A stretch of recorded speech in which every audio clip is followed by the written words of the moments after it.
For a moment like this, I come on here just to kind of give you all little updates as to why I haven't been making videos in a while.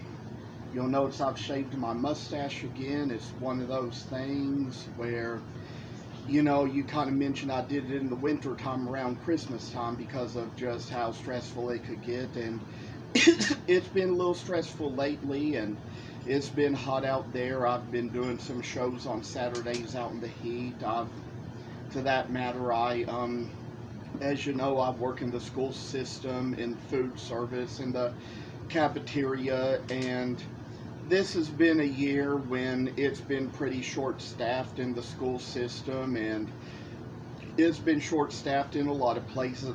A lot of places have been busy, and people have just been like having it where with all their short staff they've been overwhelmed, and that's kind of how it's been for me, even working in the cafeteria lately. And I will tell you all that it is Thursday the 2nd of June as I am recording this video, and it was a week ago today that we worked our last day. It was a week ago yesterday. We had the last day of school for the kids, and we of course did our cleanup work a week ago today, and so we've been off ever since. And I spent last Saturday out in the heat for hours just kind of doing a little craft show, and I do want to share a little things about how things have been.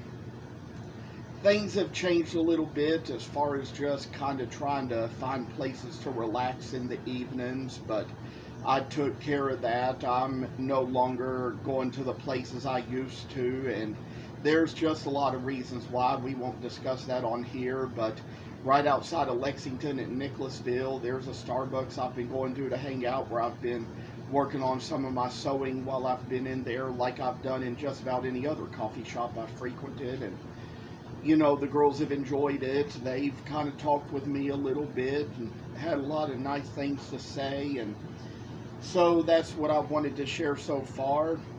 I also have a Saturday in Lexington this coming weekend where I have a show, and then I kind of have a show for every Saturday in June. Haven't found any for July yet. I'm not going to do any in August because I'll just be getting back to school at that time, getting back to work again. And so I will need about a month to adjust to the new school year. But what I would like to share is that there is one in Jessamine County in September that I am going to, that it is one that is called Barkin' Bluegrass, and it's done by the Humane Society, and it's probably an event where they just have people out there to adopt dogs, and they're inviting all kinds of vendors to come out. So I decided what might be good for that show would be to make some dogs of different breeds. There was one particular one I had already kind of made a while back, even before hearing of this show. I had made the pattern for these hounds here, and I had debated what kind of wood I would use for them, but then I knew that Bubinga was a good carving wood, so I went out to the Woodcraft and purchased that, decided I would make them into bloodhounds, decided that would be good, and took the little bloodhound pattern and sort of made it a little smaller and did some adjusting around to come up with this little pattern that I made here for a basset hound. I made a couple of these out of cherry and a couple of these out of walnut. I will carve them eventually, but that's kind of how the work is coming along as of right now. I've got probably a few more to share. I made these little dachshunds, and there was a lady out at one of my events who had dachshunds as pets, and even had dachshund in her business name. That's kind of how I decided I'd get the idea to make some of these. And I'll tell y'all, when I used to work out in food service for Aramark at the Lexington Legends games.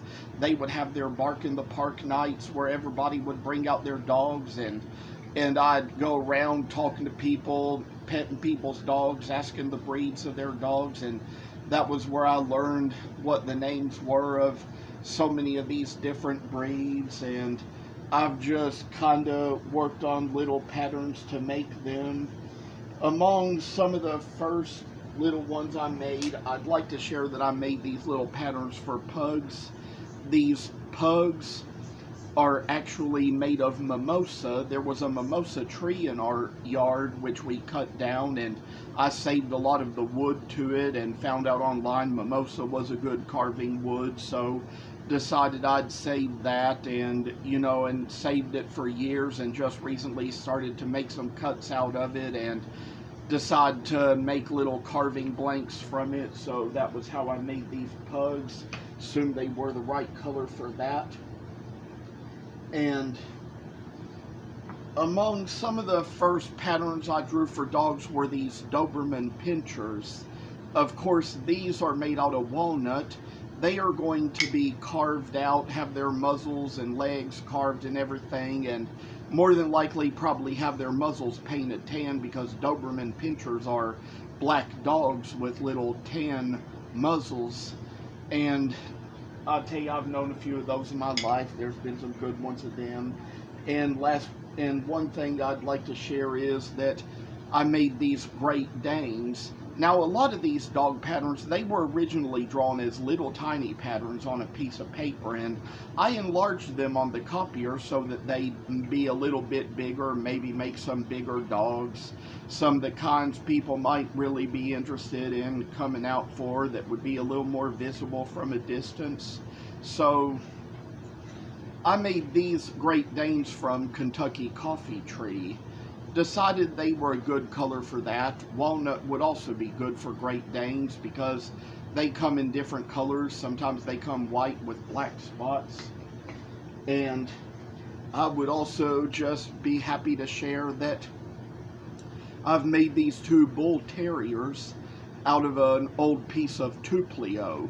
It was a scrap left over from some other work, and I will say that I've probably updated my Facebook page with a lot of the things I've made from the scraps, the mice, the owls, the partridges, and haven't really put a lot of it on here because a lot of it, I mean, it's been put away in boxes to go to shows. Some of it's already been out at shows. Probably a little bit of it may have already been sold.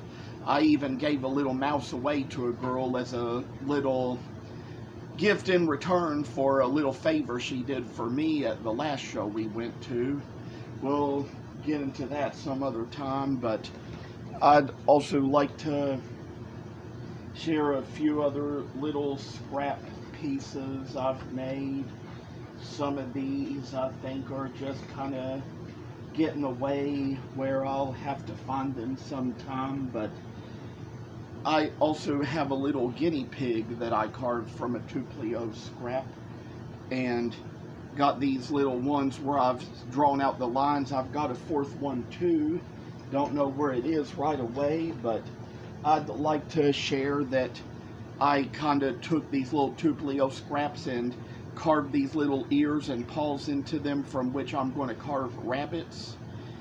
And there was like one piece of walnut I had that had like several little pieces to it. I kind of took these, and the whole piece was like one piece about this shape, so I cut it into 4 little pieces widthwise and made to be carved into little tadpoles. And there's another thing I probably will share here. There's this little piece I have here where I took a scrap and drew some lines in it from which to carve an armadillo, and kind of drew the original pattern on one of these blanks and traced it on the other and cut it out of the other. So that is how these shapes are going to turn out.